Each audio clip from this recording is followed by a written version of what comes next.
betul. Jadi inti dari pemodelan itu adalah satu, keterbukaan terhadap data yang digunakan, keterbukaan terhadap model dan asumsinya. Nah, kalau dia buka itu sebenarnya nggak masalah. Cuma kita kan seperti black, ini kita nggak tahu kan yang dilakukannya apa gitu.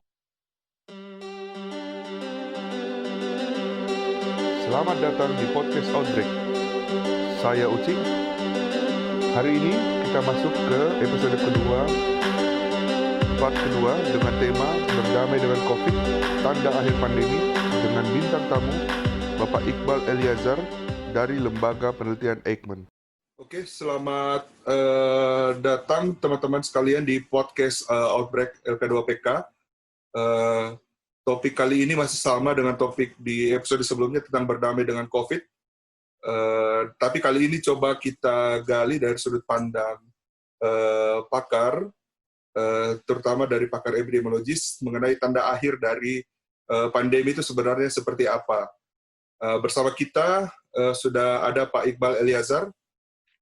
Beliau merupakan epidemiologis dan beberapa minggu yang lalu namanya sempat menjadi perbincangan diskusi karena artikel yang disampaikan melalui website The Conversation juga ramai tentang kurva epidemiologi.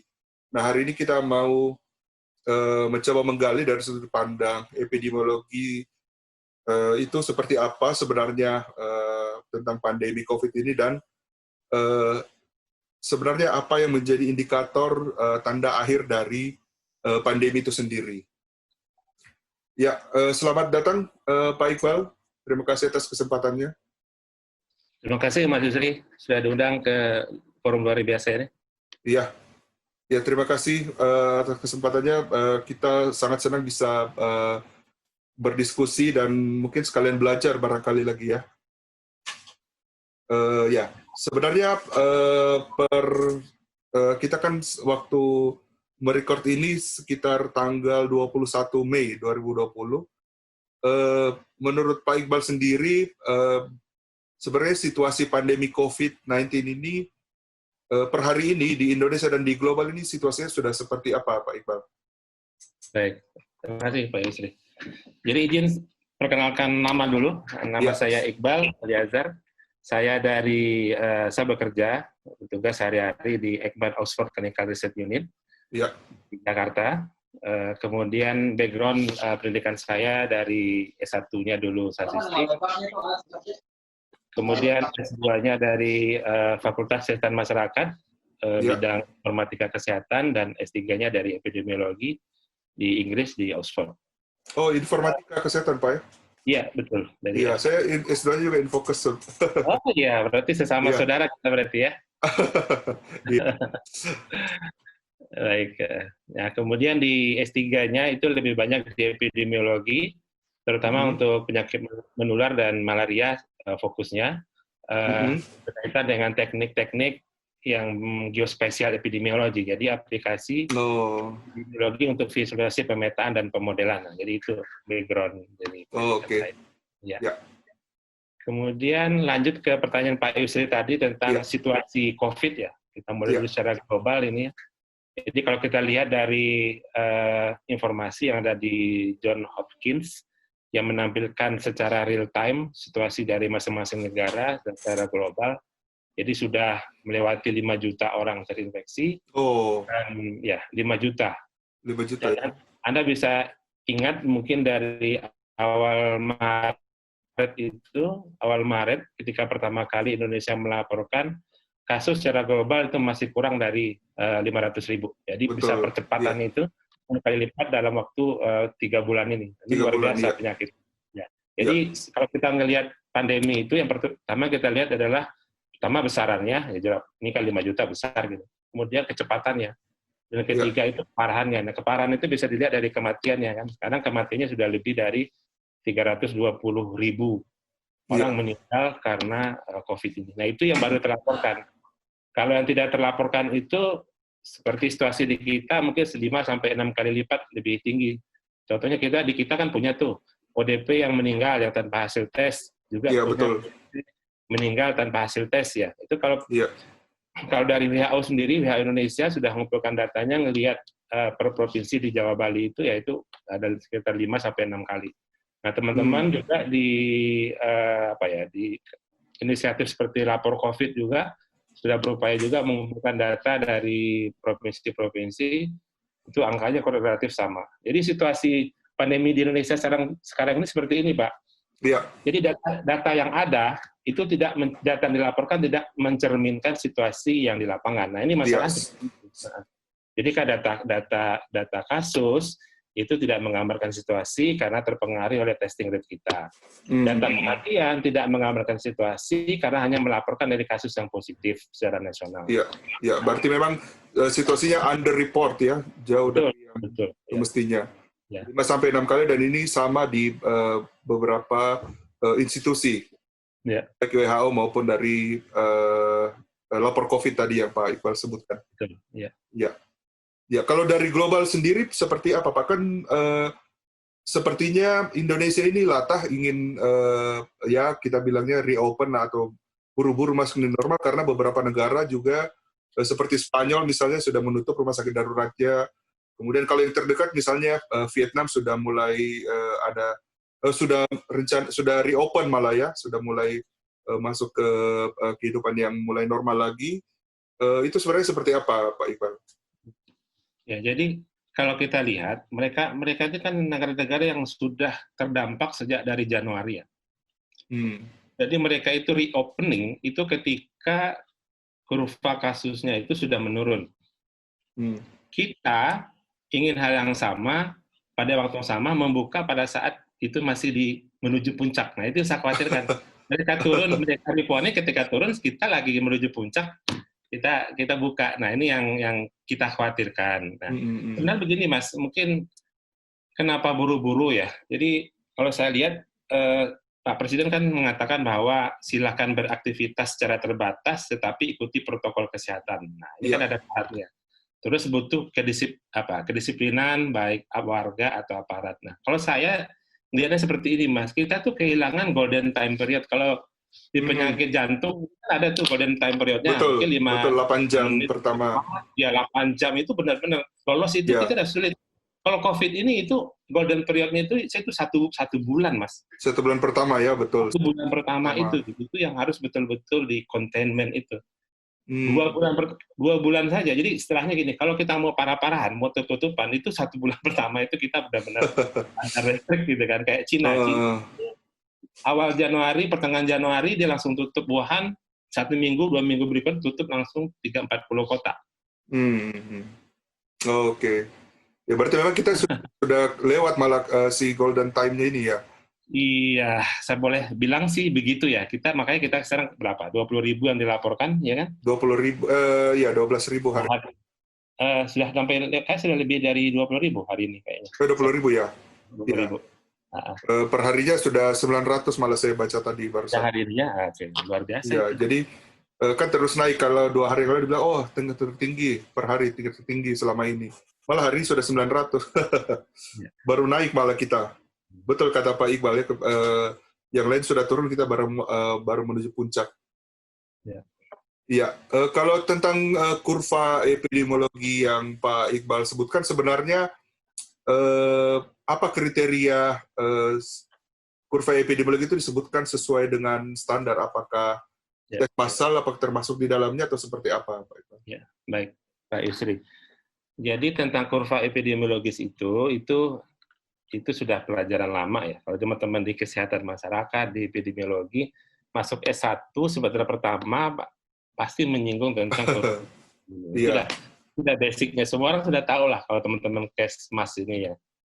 Mungkin di teman-teman medis juga mungkin pernah belajar juga mungkin ya, yang berkaitan dengan apa atau outbreak investigation pasti menyinggung kurva ini. Jadi ini kurva epidemi ini bukan alat baru, tapi sudah alat yang diperkenalkan lama menjadi standar kita. Nah, kemudian syaratnya apa?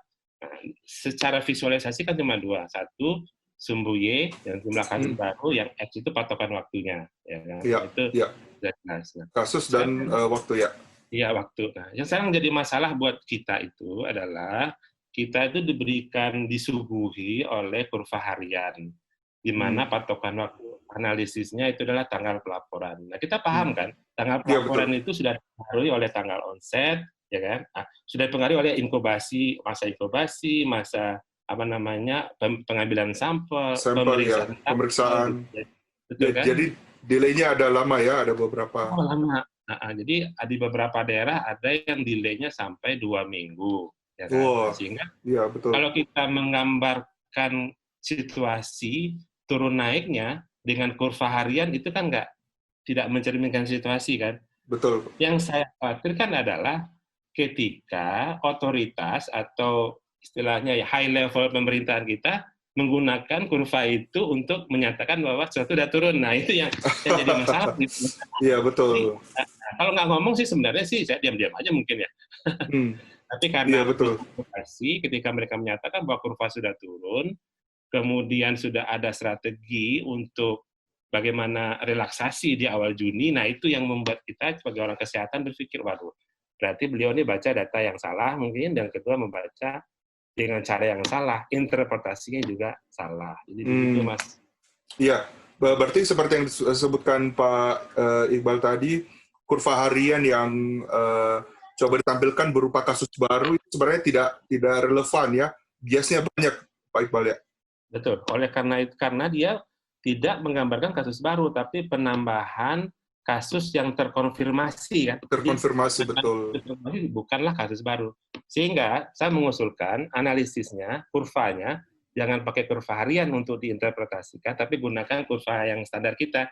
Pakai tanggal onset, ya kan? Tanggal mulai bergejala atau tanggal ketika sampelnya diambil. Jadi soal pemeriksaan itu sudah bukan faktor lagi di kurva epidemiologis kita, ya kan? Iya, betul. Gitu. Oh ya, mirip-mirip yang seperti yang dikeluarkan dari punya Wuhan itu barangkali ya, tanggal dites sama tanggal didiagnosa. Betul, ya. Oke. Itu yang bisa terlihat. Ya, kemudian mungkin sedikit lompat ke pertanyaan yang berikutnya, Pak Iqbal. Kan sekarang ada bertebaran tuh, ada banyak model atau mungkin yang kita sebutkan kurva epidemiologi yang Pak Iqbal sebutkan, beberapa lembaga termasuk bahkan seperti BIN itu mengeluarkan, meskipun kita pernah tahu gambarnya seperti apa. FKM UI juga kalau nggak salah juga punya, Bappenas juga punya. Sebenarnya bagaimana memvalidasi atau memverifikasi model yang ada sekarang, Pak Iqbal? Baik. Jadi pemodelan itu tergantung tujuan. Satu, apakah dia menduga jumlah kasus atau menduga jumlah kematian. Jadi ada tujuannya dulu nih. Ya. Kemudian yang kedua ada strukturnya, ada struktur modelnya. Mungkin dari jumlah orang yang rentan, kemudian yang terinfeksi berapa, yang meninggal berapa, yang sembuh berapa. Nah, struktur model ini itu ada asumsinya. Jadi berapa sih kecepatan orang dari rentan menjadi terinfeksi? Berapa sih lama dari orang terinfeksi sembuh atau meninggal? Jadi di situ ada struktur, ada asumsi, ada parameter. Nah, jadi masing-masing pemodelan itu tujuannya bisa berbeda, struktur modelnya berbeda, parameter yang berbeda, asumsinya berbeda, ya kan? Jadi itu dulu. Nah, yang kita inginkan dari setiap pemodelan itu adalah keterbukaan terhadap model yang digunakan. Jadi, dia pakai model apa, asumsinya apa, parameternya apa, sehingga semua orang bisa lihat, bisa melakukan betul, bisa melakukan telah kritis. Verifikasi pada modelnya dia. Karena dia pasti pakai asumsi, ada istilahnya limitasinya kan. Oh, ini model ini cocoknya hanya untuk ini.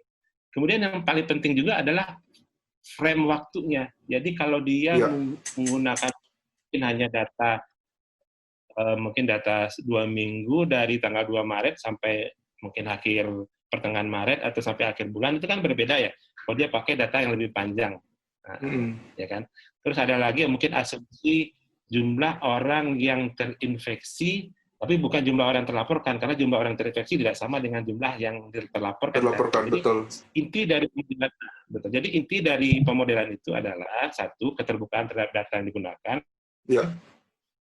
Keterbukaan terhadap model dan asumsinya. Nah, kalau dia buka itu sebenarnya nggak masalah. Cuma kita kan seperti black, ini kita nggak tahu kan yang dilakukannya apa gitu. Betul Pak. Yang masih ada banyak hal yang kita tidak dilaporkan. Yang di Sugi kita ya seperti yang Pak Iqbal tadi masih sangat bias. Tapi kalau saya tidak tahu apakah Pak Iqbal mengamati, kan sebenarnya kalau kita di belajar epidemiologi kan ada istilah R0 itu yang tingkat virulensi dari satu orang ke orang lain itu berapa. Yang menarik, kalau tidak salah Jawa Barat itu merilis angka ini. Dia katanya 1, sekian, hampir 2 beberapa bulan lalu, dan setelah PSBB dia mengklaim turun sampai 1:1. Tapi sebenarnya apakah kita bisa nggak sih mengetahui angka R0 ini yang benar dengan data yang terbatas tadi? Ya. Nah, ini pertanyaan penting, pertanyaan bagus nih Pak Yusri. Ya.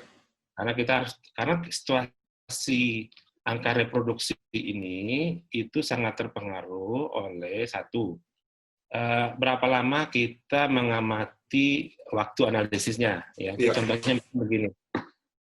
Kalau kita lihat angka R0 itu bervariasi antara 2 sampai dengan 7. Itu jadi banyak publikasi kayak begitu. Ya. Untuk pernah ingat kan dulu ada Diamond cruise ship itu kan? Itu angka, jadi ratusan orang positif di kapal pesiar, dia dalam kondisi tertutup, tidak bisa keluar, orang juga tidak boleh masuk, itu R0-nya di kapal itu 14. Satu orang menularkan 14 orang. Ya. Padahal kita punya rata-rata R0 kita kan 2 sampai 3 ya. Betul. Kesepakatan. Ya. Nah, jadi dalam situasi yang yang tertutup seperti itu, reproduction-nya lebih tinggi. Nah, sekarang pertanyaan kita Indonesia pernah nggak ngeluarin angka R-nya itu Indonesia? Ya. Saya kok belum pernah lihat ya. Saya belum pernah lihat. Kalaupun ada di Jawa Barat menyatakan bahwa 1,1 sampai 2, kita nggak lihat juga bagaimana cara menghitungnya, karena cara hitungannya, ya kan? Karena itu prinsip dari R0 ini, cara menghitungnya, asumsinya dipakai yang mana gitu. Karena R0 itu konsepnya adalah dia harus lakukan berdasarkan kontak tracing kan. Jadi dia cek satu positif dari si A ini dia nular ke berapa orang nih. Nah, terus dia cek lagi dari kasus indeks yang kedua, cek lagi nih. Nah, mungkin itu dicarikan kurang lebih rata-ratanya, simpelnya ya gitu, tapi nggak sesederhana itu sih cara menghitung R0. Nah, Indonesia ini belum punya sebenarnya angka itu. Kita masih menggunakan angka 2 sampai 3 itu sebagai patokan. Iya. Ya, berarti dengan keterbatasan itu tadi, ya kita menganggap masih di angka 2-3, dan sebenarnya tidak ada seperti yang Pak Iqbal tadi, sebenarnya ada prosesnya ya untuk mengetahui itu, dan datanya harus terbuka. Sebenarnya kan sekarang kita kembali ke topik yang tentang berdamai dengan COVID kan. Kalau di diskusi di awal kita tadi kan sebenarnya belum waktunya ya untuk berdamai begitu, atau untuk reopen sebenarnya. Kan sebenarnya sudah berjalan nih intervensi yang dilakukan pemerintah, kita anggap sudah berjalan dengan PSBB, dengan penerapan protokol kesehatan, dengan program-program dilarang mudik. Sebenarnya apakah sudah cukup menurut Pak Iqbal sampai hari ini dengan situasi peningkatan kasus yang malah tambah banyak seperti yang kita lihat? Baik Pak, pertanyaan bagus. Jadi strategi COVID itu sifatnya kurang lebih generik ya, kurang lebih sama ya. Jadi karena kita nggak punya vaksin, nggak punya obat. Jadi yang pertama prinsipnya itu adalah temukan orang yang terinfeksi. Cari orang yang terinfeksi. Kenapa sih kita ngotot cari orang yang terinfeksi ini? Kenapa nggak ya udahlah ngapain juga?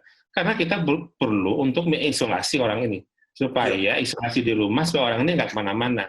Kalau dia kemana-mana dengan basic reproduction tadi anggap itu 3 kali, itu menambah kasus baru kan. Nah jadi tujuan kenapa negara-negara itu ngotot seperti contohnya Islandia itu melakukan pemeriksaan 160 tes per 1.000 orang. Itu 160. Adalah negara 160. Itu adalah negara dengan kapasitas tes per populasi yang paling tinggi. Paling tinggi. Oh ya, 160. Dibandingkan dengan negara yang lain. Malaysia itu 7. Nah, bandingkan jauhnya. Malaysia 7. Indonesia itu 0,5 per 1.000. Anda bisa bayangkan. Jauh sekali ya, 0,5 ya. 0,5. Jadi jauh gapnya. Jadi kita memang lagi improve ya. Tapi belum cukup. Untuk soal pemeriksaan saja itu belum cukup. Kemudian yang kedua adalah itu. kurangi peluang penularan antar individu. Kenapa orang pakai masker? Kenapa orang cuci tangan? Supaya itu tidak terjadi penularan antar orang ya. Nah, sekarang kita lihat ini mulai rame-rame lagi nih kan, mulai rame lagi, keluyuran di luar nggak pakai masker. Ditambah lagi kurangi kontak antar anggota masyarakat. Kenapa? Saya dulu berpendapat begini, Mas Yusri. Ya.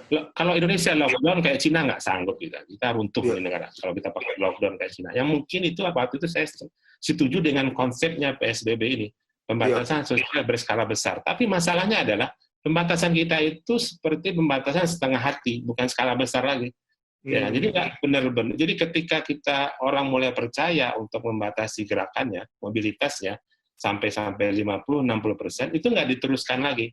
Jadi seolah-olah, sekarang kan masyarakat mulai bingung nih ya, nah, ini PSBB ada relaksasi lah, walaupun bukan wacana, mungkin wacana, tapi orang itu orang bingung sekarang ini.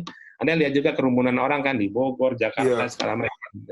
Kalau kontaknya itu meningkat, secara teori kita lihat bahwa itu kasusnya akan meningkat kasusnya ya. Itu udah ilmu teorinya kan seperti itu ya. Kita lihat aja faktanya 2-3 minggu lagi. Iya. Ya, betulnya kalau dengan situasi waktu tunggu pemeriksaan ya, kejadian yang hari ini akan berdampak ke 7 hari yang berikutnya. Berarti kalau kita anggap hari ini ada peningkatan kasus, berarti 7 hari yang lalu kita tidak begitu patuh dengan pembatasan ini, Pak Iqbal ya. Atau mungkin juga karena sekarang kapasitasnya kan meningkat, Pak. Kalau kemarin cuma 5.000 tes per hari, anggap begitu ya. Sekarang katanya sudah lebih 10.000 ya. Pasti lebih banyak kan? Klaimnya 12.000 katanya hari ini. 12.000 ya, oke. Ya, mungkin karena itu juga Pak ya, Pak Iqbal, yang tesnya masif. Itu. Jadi semakin banyak dan malah tambah ke daerah kalau lihatnya. Betul ya. Iya. Kemudian yang ramai juga tentang bernamai dengan COVID ini kan beberapa waktu lalu dari WHO sendiri juga mengeluarkan pernyataan tentang coronavirus may never go away. Kalau di kita ya memang dengan situasinya sebagai new emerging disease, penemuan vaksin kan tidak mudah, tidak cepat. Prosesnya butuh waktu lama. Obatnya juga masih berjalan, beberapa clinical trial yang saya tahu. Kalau dari sudut pandang epidemiologi sendiri seperti apa Pak Iqbal tentang ini?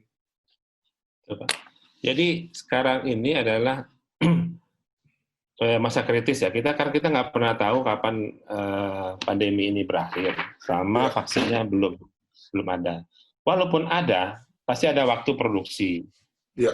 Kalaupun bisa diproduksi, Indonesia bisa beli atau tidak, ya kan? Apakah ini dibeli secara apakah negara akan membeli terus dibagikan gratis ke kita, ataukah negara meminta kita untuk beli sendiri, ataukah negara akan mensubsidi orang miskin untuk dapat vaksin? Nah ini juga kan belum jelas ini, ya kan? Nah, jadi kedua adalah masalah kemampuan dari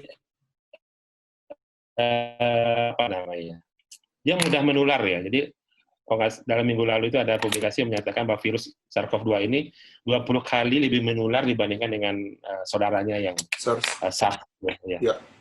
Jadi menurut saya adalah mungkin memang tidak pernah, mungkin sifatnya jadi endemis ya, tidak seperti pandemi lagi. Tapi yang kita khawatirkan sama halnya seperti virus HIV ya, 1 juta kematian per tahun. Contohnya apa lagi? TB 100.000 per tahun. Terus virus meningitis 30.000 per tahun meninggal. Kan? Ya kita harus hidup dengan seperti itu, sepertinya. Oh iya. Karena memang sifatnya yang new emerging, jadi masih banyak yang belum kita ketahui. Kita tahu. Ya. Kalau lesson learned sendiri dari penanganan pandemik atau endemik sebelumnya, apakah ada yang bisa diimplementasikan?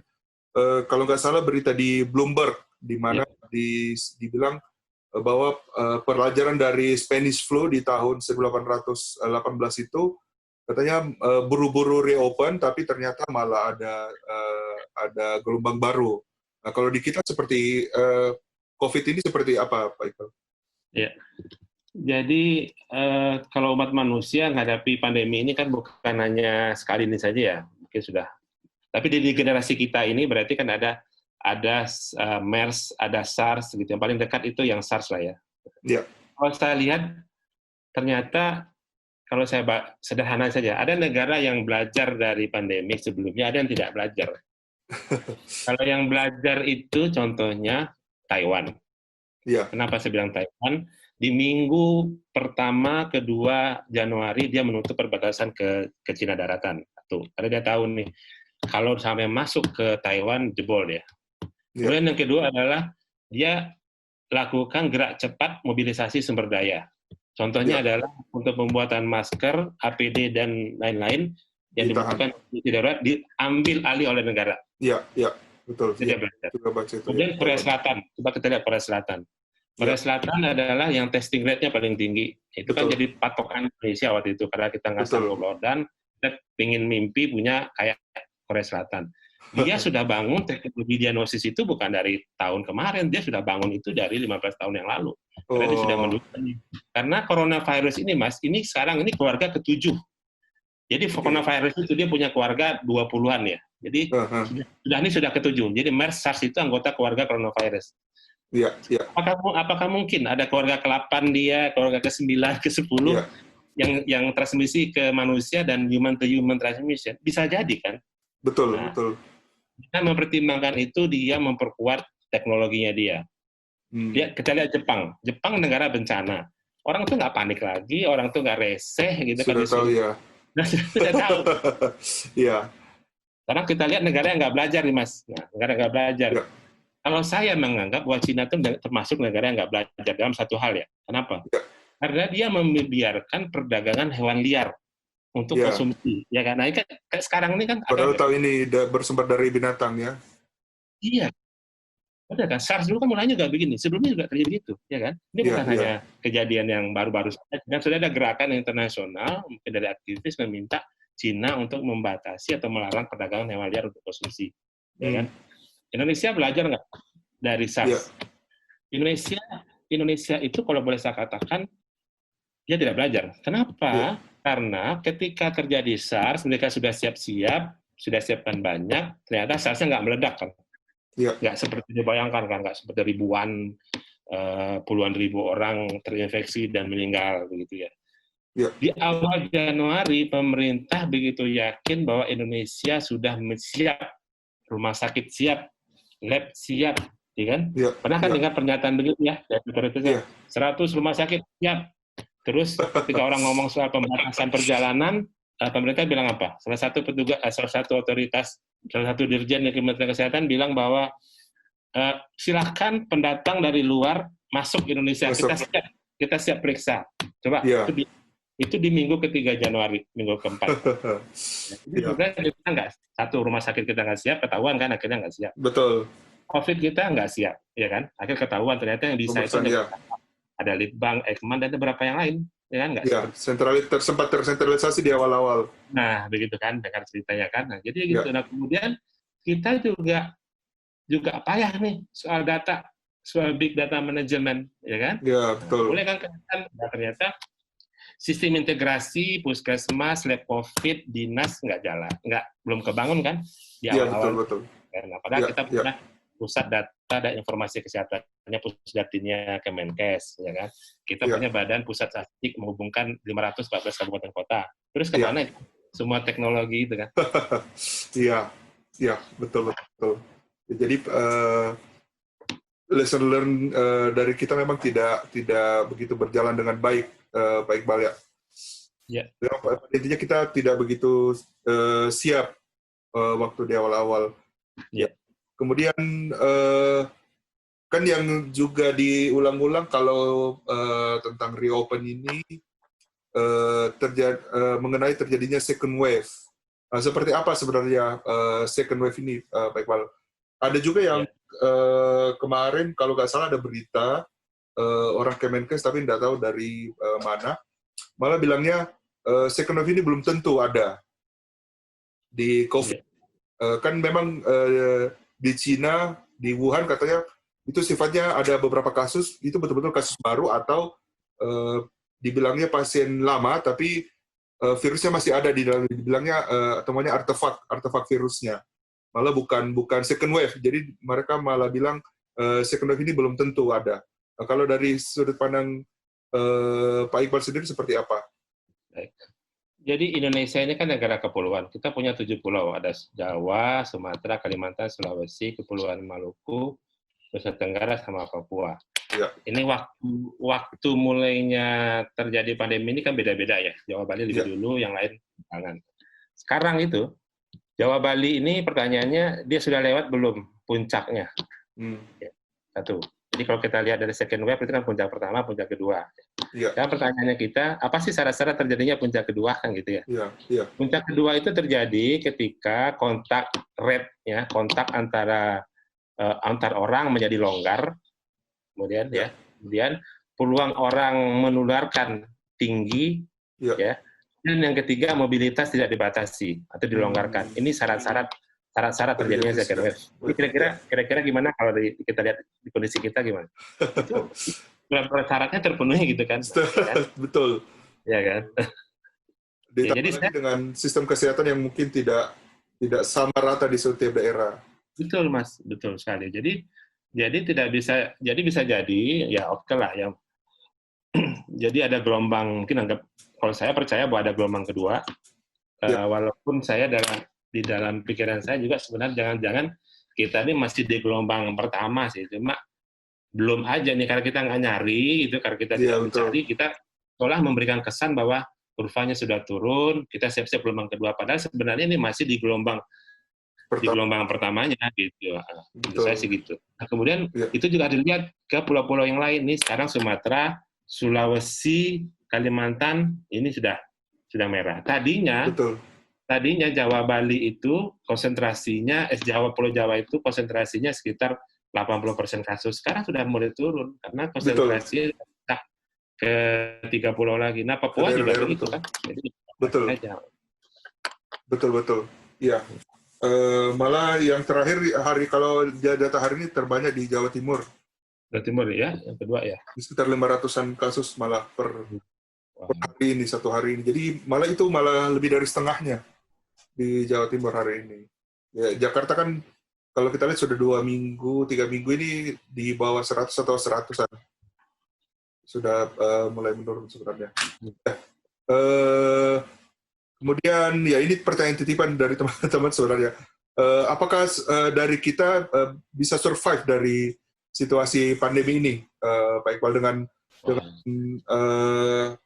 kelemahan, ada beberapa kelemahan termasuk kelemahan di sistem kesehatan kita sendiri, sistem di layanan, atau sistem kesehatan seperti yang Pak Iqbal sempat sebutkan tadi tentang pendataan dari puskesmas ke rumah sakit, sistem rujukannya yang belum optimal itu seperti apa?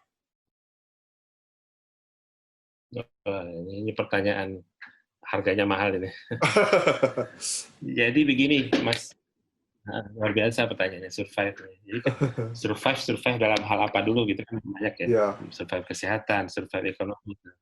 Jadi kalau kita belajar ya Mas ya, kalau kita ini ada ada situs yang Coronavirus, mungkin pernah lihat ya, mungkin beredar juga di sosial media belakangan ini. Negara-negara yang katanya sudah winning. Terus ada negara-negara yang nearly there, ada yang negara yang butuh action, artinya Indonesia negara-negara dalam krisis. Jadi kalau saya pelajari apa yang mereka lakukan, itu ada 100 berapa ya? Kalau nggak salah 104 negara mereka mengklasifikasikan jadi 3. Ada negara yang mungkin jadi negara pemenang. Nah, negara-negara yang survive itu ada 45 negara. Apakah Indonesia salah satunya? masih struggling lah. Dan ada 35 negara yang krisis. Indonesia masuk ke 35 negara yang krisis berdasarkan analisis. Nah, sekarang kita tahu apa sih karakter negara-negara yang pemenang itu gitu. Dia bilang begini, kalau negara bertindak cepat atau pemerintah bertindak cepat, maka situasi mungkin cepat pulih. Nah, itu yang saya katakan tadi. Golden time period-nya tadi itu sebenarnya di 1 sampai 2 bulan pertama, Mas. Pertama, betul. Dari Maret, April, Mei ini tambah lagi bulan puasa, bulan menahan diri, bulan orang mengurangi konsumsi, bulan orang mengurangi perjalanan, harusnya kita ketat 2 bulan ini. Tapi longgar kan. Kemudian pembatasan sosial, ya kan? Masih ingat waktu itu Presiden Jokowi melarang mudik tanggal 21 April, tapi sanksinya tanggal 7 Mei. Coba bayangkan, sanksinya hari ini, larangannya hari ini, sanksinya 2 minggu lagi. Kan kita bisa lihat, orang menggunakan kesempatan itu kan, Betul. mudik kan. Kenapa tidak dilakukan bahwa, oke, saya larang hari ini, sanksi hari ini juga, ini sanksinya. Akhirnya, ya itu. Akhirnya tidak ada pembatasan sosial yang ketat. Ya kan? Tambah lagi sekarang, bahwa karena masalah ekonomi, karena ternyata PHK meningkat, perusahaan-perusahaan tidak sanggup, terpaksa kita istilahnya bernegosiasi, ya itu pakai istilah yang berdamai, itu membuka sektor-sektor yang berkaitan dengan itu ya, dengan perekonomian di level bawah ya. Nah itu menurut saya secara pribadi memicu terjadinya kenaikan eksponensial lagi begitu.